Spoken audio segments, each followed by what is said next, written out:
Bueno, no, señoritas, el tema que vamos a ver hoy es derivados financieros.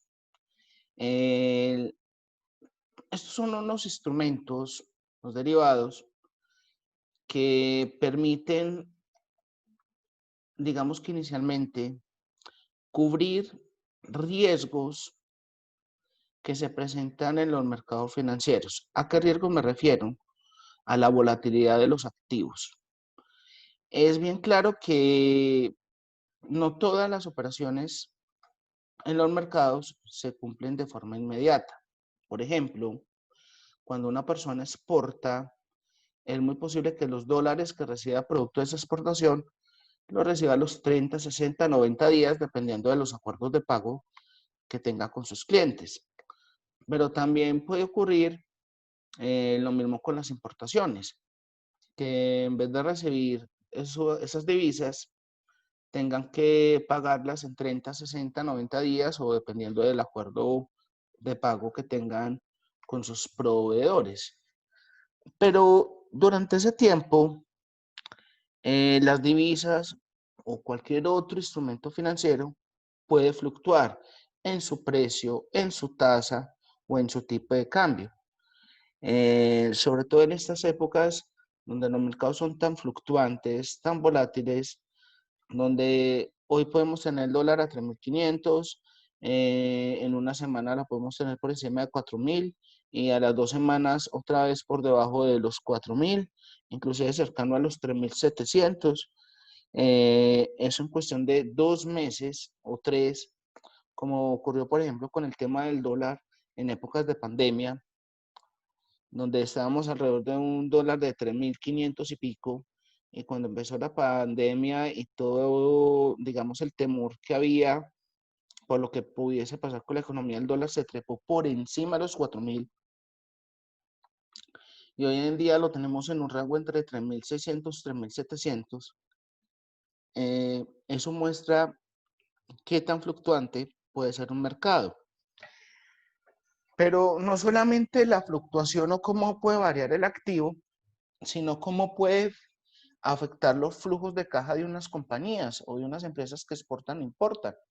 Por ejemplo, pues para un exportador que hubiese exportado, qué sé yo, flores por, digamos, $1.000.000 a Estados Unidos en el mes de febrero y hubiera recibido los dólares en el mes de marzo, pues digamos que se tapó en plata, comillas, porque igual va a recibir los mismos dólares, pero al cambiarlos por pesos, los debió haber cambiado por un monto muy alto, porque en el momento en que exportó estaba con un dólar a 3.500 y terminó recibiendo esos dólares a un precio superior a los 4.000. Entonces digamos que financieramente le pudo haber ido bien, por lo menos para tener flujo de caja y enfrentar efectos de pandemia, cosas así. Pero imagínense un importador que le hubiese tenido que conseguir esos dólares para pagarlos por la época de finales de marzo, inicios de abril, cuando el dólar se trepó a 4.000. Y mientras que ellos estaban haciendo cuentas de que el dólar no iba a subir tanto, y eso les representó tener que conseguir muchos más pesos para poder adquirir esos dólares en épocas de pandemia. Eso hace que se tenga que tener muy en cuenta todas esas fluctuaciones, porque ese tipo de variaciones en precios hacen que las compañías puedan ganar o también perder mucho dinero. Entonces vamos al tema con lo siguiente. Uno de los primeros instrumentos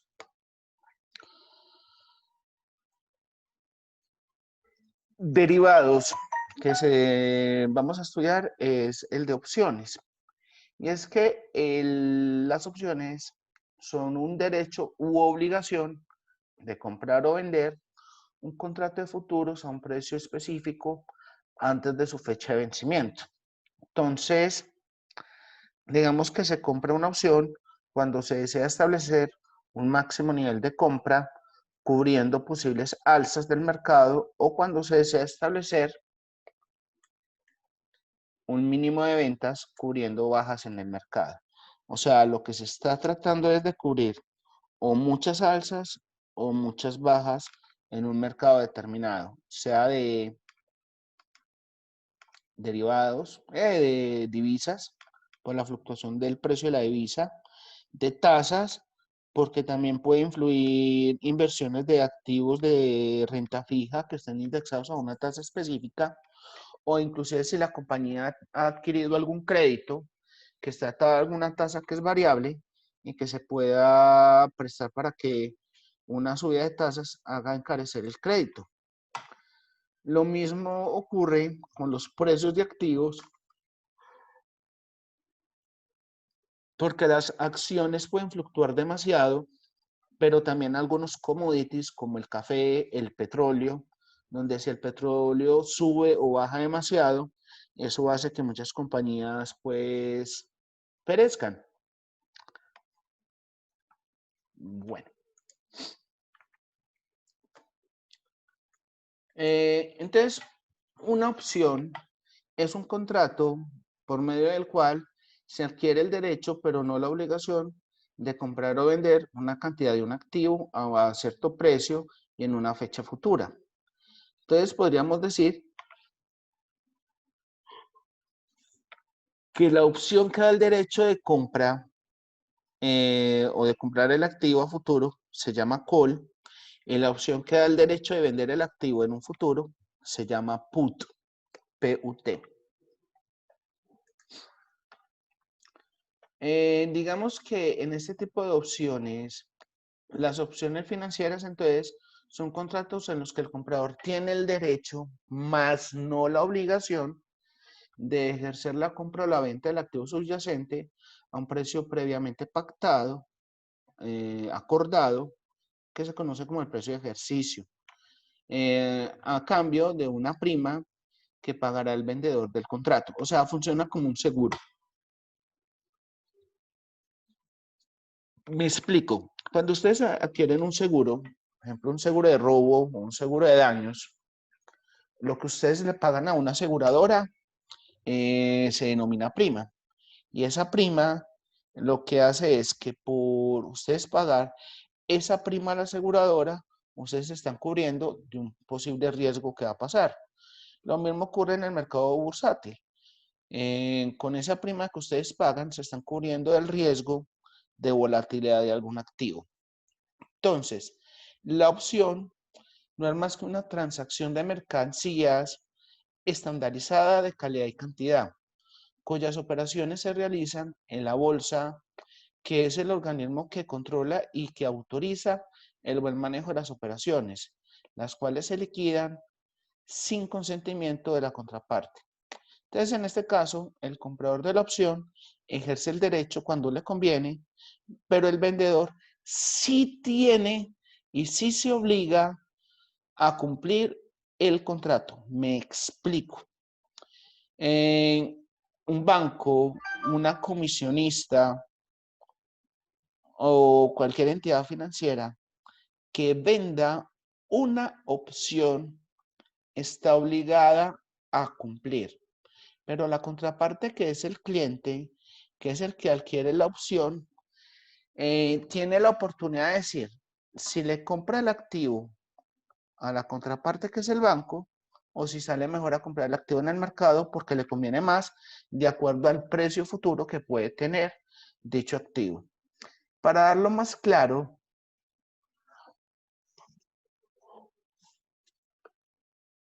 digamos que Ana María hizo una exportación y en esa exportación va a recibir $1,000 dentro de un mes. Hoy el dólar está, digamos, a 3,600. ¿Cuál sería el temor de Ana? Que en un mes, cuando reciba esos $1,000, el dólar esté por debajo de los 3,600, que es el precio en el que está hoy.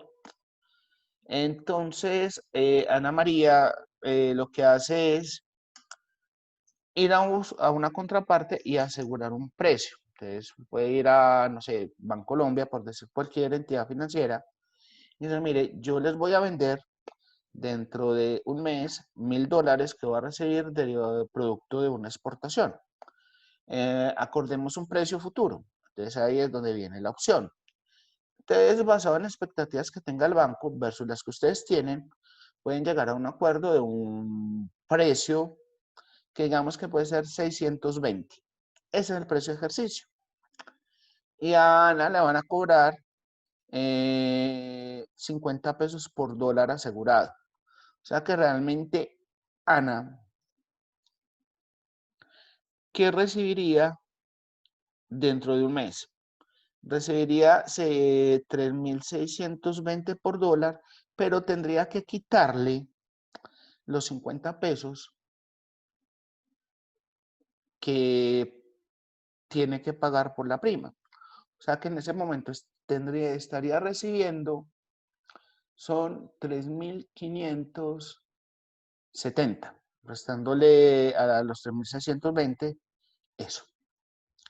Entonces, lo que pueden evaluar es, bueno, dentro de un mes, ¿cómo está el dólar? Entonces, si Ana ve que en el mercado está a 3.560 el dólar, y como ella lo que va es a vender el dólar, ¿qué va a decir? No, venga, yo aprovecho el negocio, yo mejor le vendo usted esos $1.000 a los 3.620, le pago la prima y estoy recibiendo 3.570 por dólar. Porque si voy al mercado a venderlos, voy a recibir son 3.560. Pero si en caso contrario, el dólar subió y está a 3.630, entonces, ¿qué va a decir? Vea, señores banco, yo mejor le pago la prima y tranquilos que yo mejor me voy al mercado, porque en el mercado me pagan a 3.630 el dólar y voy a recibir más plata. ¿Sí me entienden el ejercicio y por qué se llama opción? Porque el banco sí o sí tiene que cumplir, le convenga no al banco. Al fin y al cabo el banco va a recibir una prima. Pero el cliente, que en este caso es Ana, tiene la opción de decirle si sí o no cumple con el acuerdo pactado. O sea, por eso se llama opción, porque le da el derecho de compra o venta a quien compre la opción.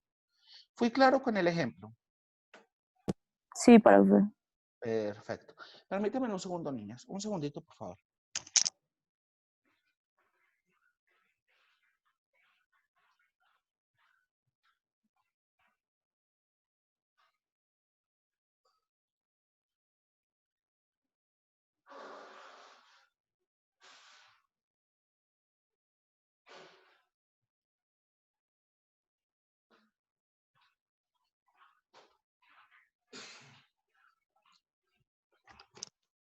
Bueno, entonces siguiendo con el caso, podríamos decir que, y resumiendo, que en el mercado existen dos tipos de opciones, la call, que otorga el derecho a comprar, y la put, que otorga el derecho a vender.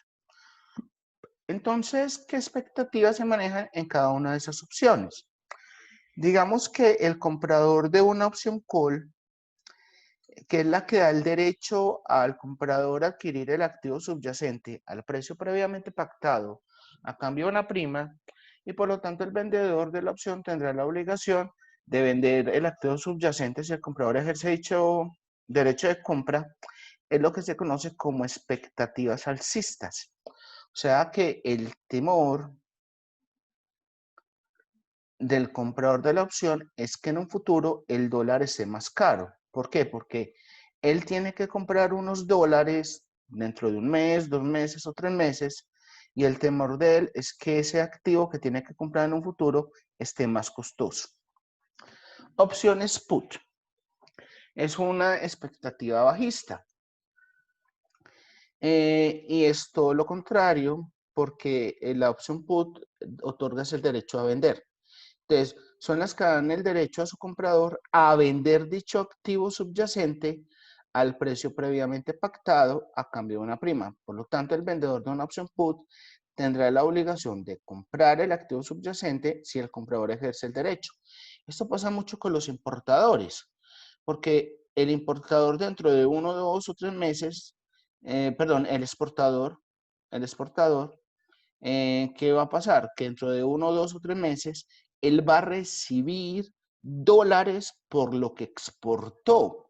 Y esos dólares los tiene que cambiar a pesos. Entonces, ¿cuál es el temor de ese exportador? Que el dólar en un futuro esté más bajito y vaya a recibir menos pesos por dólar exportado. Entonces, eso le afecta su flujo de caja. Por eso la expectativa que tiene que cubrir es una expectativa bajista. Sé que soy muy repetitivo, pero hay que comprender bien el concepto. Y es que recordemos que el comprador de una call ejercerá el derecho a comprar el bien cuando en el valor del mercado el bien sea mayor a su valor de ejercicio. Y que el vendedor de la call está obligado a vender el subyacente cuando el comprador ejerza su derecho de comprar. Y el comprador de una put ejercerá el derecho a vender si el bien, cuando el valor del mercado del mismo sea menor al valor de ejercicio, y el vendedor de la put pues está obligado a comprar el bien subyacente cuando el comprador del mismo ejerza su derecho a vender. Una opción call, entonces, recordemos que es una opción de compra y que le otorga al comprador el derecho, pero no la obligación de comprar en el futuro un activo al vendedor de la opción a un precio determinado previamente. Y que recordemos que el dueño comprador de la opción call se va a beneficiar de la opción si el activo subyacente sube, es decir, si cuando a la fecha o cuando llega la fecha de vencimiento de la opción call, el activo, que puede ser una acción, puede ser una divisa, puede ser un commodity como el petróleo, el café, la energía, el ganado, etcétera, el oro, la plata, tiene un precio mayor que el precio acordado. En ese caso, el comprador de la opción ejercerá su derecho y comprará el activo al precio acordado y lo venderá al precio actual de mercado, ganando la diferencia. Entonces, si el precio resulta ser menor que el precio acordado, como conocido como precio de ejercicio, acuérdense que por eso lo mencioné ahora, cuando yo acuerdo un precio con la contraparte se llama precio de ejercicio y técnicamente recibe el nombre de precio strike. El comprador no ejercerá su derecho y simplemente habrá perdido la prima que pagó por adquirir la opción. Por tanto, su beneficio puede ser ilimitado, pero su pérdida se limita a la prima que pagó. La opción call, entonces, digamos que el beneficio del comprador se puede ver más fácilmente en un gráfico, que es este de acá, donde el precio de ejercicio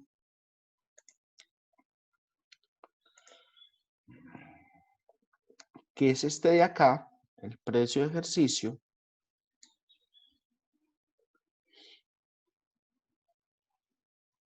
es el precio que se acuerda, es el precio que se fija o el precio que se negocia.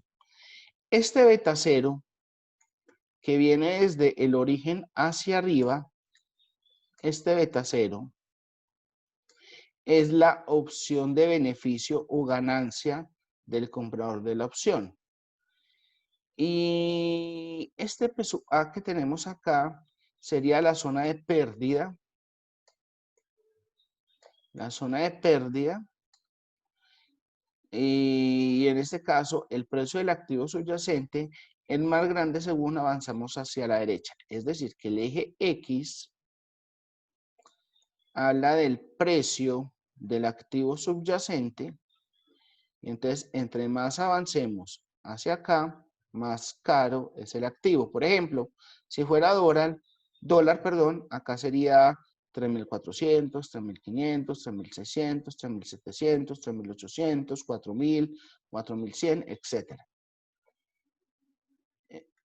Es como, digamos, a grosso modo, lo que podríamos, por el momento,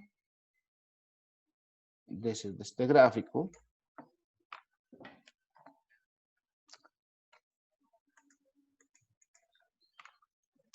Y para el vendedor de una opción call ocurre lo contrario. Quiere decir que su beneficio máximo será el valor por el que vendió la opción, que tendrá siempre que el activo no suba de precio. Y a medida que el precio del activo va subiendo, su beneficio se va viendo disminuido. Mírenlo acá. Hasta llegar a un punto en que puede entrar en pérdidas, que estas pueden ser ilimitadas. ¿Qué quiere decir esto? Miren que acá en el comprador de la opción, para, digamos, nosotros que podemos ser los compradores, nosotros iniciamos con un precio de pérdida que es la prima, que es lo que le pagamos a la aseguradora. Y acá está el precio de ejercicio, que es el precio pactado. O sea, mientras el activo esté en el mercado por debajo del precio de ejercicio, nosotros estamos perdiendo la prima. Pero conforme a partir del precio de ejercicio, el activo vaya subiendo de precio, uno va primero recuperando el precio de la prima. Y a partir del origen, o sea, cuando el activo llega a este punto que estoy señalando acá, donde cruza el eje X, las utilidades pueden llegar a ser infinitas para el comprador de la opción. Quiere decir que entre más alto precio tenga el activo, más dinero puede obtener el comprador de la opción. Pero caso contrario, le pasa al vendedor. ¿Por qué? Porque entre más alto sea el precio del activo, el comprador de la opción siempre va a comprar el activo al precio pactado. Entonces, no importa que el dólar esté a 4.000, si el precio pactado fue 3.700, el banco le va a tener, o la contraparte, le va a tener que vender al comprador de la opción el dólar a 3.700. Inclusive se puede dar el lujo, la persona que si no necesita los otros dólares de los que le va a comprar al banco, puede ir al mercado y vender el restante y obtener un diferencial de precio. Que eso puede ser una operación de tesorería que le puede generar buenas utilidades a una compañía.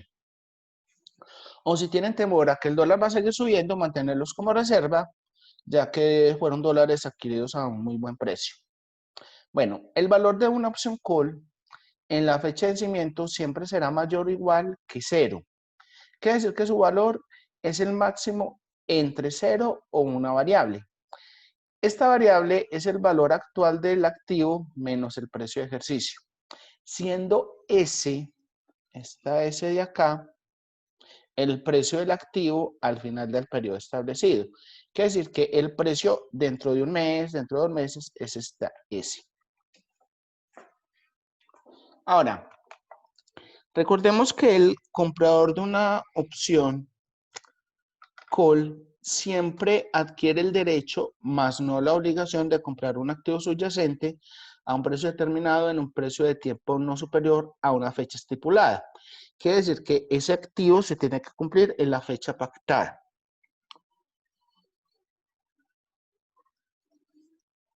El vendedor de la opción call es el que asume la responsabilidad o la obligación de vender el activo subyacente si la opción llega a ejercerse.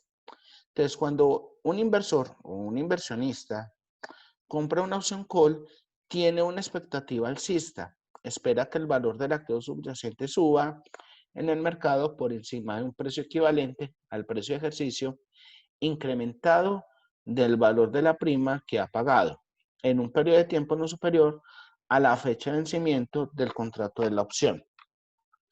Entonces, ¿cómo funciona esto? Esquema o resumen. Digamos que el comprador de la call paga una prima y esa prima que paga la recibe el banco o la comisionista, que es el vendedor. En contraprestación, ese vendedor asume la obligación de vender el activo al precio pactado, pero el comprador recibe el derecho de si le compra o no, dependiendo de las condiciones de mercado. Y ahí es el tema de lo que son las opciones call. Pero las put, digamos que tienen un mismo concepto. En este caso la put es una opción de venta que otorga al comprador el derecho, pero no la obligación, de vender en el futuro un activo al vendedor de la opción a un precio determinado previamente. El dueño comprador de la opción put se beneficia de la opción si el activo subyacente baja, es decir, cuando llega la fecha de vencimiento de la put, el activo, que puede ser una opción, una moneda o petróleo, lo que sea, tiene un precio menor que el activo precio acordado. En ese caso, el comprador de la opción ejercerá su derecho y venderá el activo al precio acordado y después lo comprará al precio actual de mercado, ganando ese diferencial de precio. Entonces, si el precio resulta ser mayor que el precio acordado, conocido como precio de ejercicio o strike, el comprador no ejercerá el derecho y simplemente habrá perdido la prima. O sea, lo máximo que puede perder siempre un comprador de una opción es la prima, ¿cierto? Entonces, ¿cómo funciona en este caso? En la put, digamos que el que compra la opción, que es una opción de vender, digamos que lo máximo que puede perder nuevamente es la prima. Pero lo máximo que puede ganar es hasta que el activo pueda llegar a cero. Me explico. Entre más bajito sea el precio del activo en un futuro, más va a ganar el comprador de la opción. ¿Por qué? Porque él va a vender el activo a un precio pactado, en vez de ir al mercado a venderlo a un precio más barato. Entonces, eso le genera una ventaja competitiva frente a los demás. Para el vendedor de la opción ocurre lo contrario. Y es que en este caso las pérdidas son altas para el vendedor y lo máximo que puede ganar es la prima. Siempre lo máximo que puede ganar el vendedor de una put es la prima. Ustedes me preguntarán, profe, pero entonces una comisionista o un banco, ¿por qué se arriesga? Bueno, porque es que las comisionistas, los bancos, tienen grupos de análisis económicos grandes y normalmente ellos tienden a hacer unos pronósticos más robustos que les permiten de pronto limitar ese tipo de pérdidas. Aunque a veces el mercado es tan volátil que de pronto no aciertan en esos cálculos, pero digamos que normalmente tienden a acertar.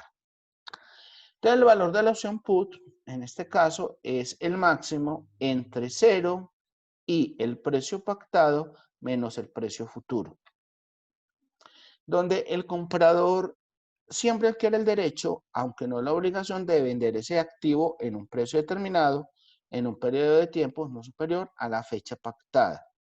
El vendedor de la opción put asume la obligación de comprar el activo subyacente si la opción se llegase a ejercer. Pero cuando el inversor compra una opción put, tiene una expectativa bajista. Quiere decir que espera que la cotización del activo subyacente se sitúe por debajo de un precio equivalente al precio de ejercicio de la opción, al que conviene restar el valor de la prima en un periodo de tiempo que no sea superior a la fecha de vencimiento. Para resumir el concepto, digamos que el comprador de una put paga una prima, igual que en el ejercicio pasado. Esa prima la recibe el vendedor, pero ¿qué ocurre? Que en este caso el vendedor asume es la obligación de comprar, en vez de vender, asume la obligación de comprar el activo que quiera vender la contraparte. Y el que compra la opción lo que recibe es el derecho de vender ese activo al banco o a la comisionista.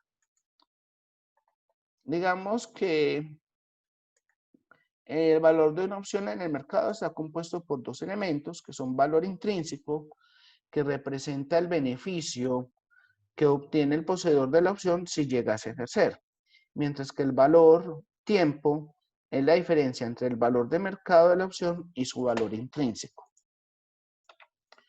Entonces, dadas esas circunstancias, el valor intrínseco de una opción es la diferencia entre el precio del activo subyacente en el mercado y el precio del ejercicio. Entonces, el valor intrínseco siempre es positivo cuando la diferencia entre el precio del activo subyacente y el precio de ejercicio es negativo. Y el valor intrínseco es igual a 0 al vencimiento del valor intrínseco, que es el valor de la opción. Por lo tanto, una prima se puede calcular como valor intrínseco más valor temporal. Y la formulación del valor intrínseco puede ser que el valor intrínseco de una call es el precio de subyacente menos el precio de ejercicio, y el valor intrínseco de una put es el precio de ejercicio menos el precio del subyacente. Perdón. Y ya entramos a forward. Entonces, paremos por acá la grabación. ¿Qué vamos a ver, chicas, mañana entonces? Mañana vamos a hacer varios ejercicios de opciones, lo mismo que el jueves, y el viernes vamos a ver un instrumento que se llama forward. Ese es muy sencillo y muy fácil de trabajar, y el martes haríamos el último examen. Yo mañana les entrego la nota del examen de ayer, y con eso cumplimos a cabalidad pues como con el programa de finanzas internacionales. Entonces, ahí me disculpan, pero sí tengo que atender este compromiso que tengo ahora con la alcaldía y tengo que ponerme a leer unos documentos para poder atender esa reunión. Chicas, Tranquilo, profe. bueno, eviten salir este fin de semana. Realmente el contagio está demasiado elevado. Recuerden que los números que aparecen en las pruebas vienen con un retraso de la fecha en que se hicieron las pruebas.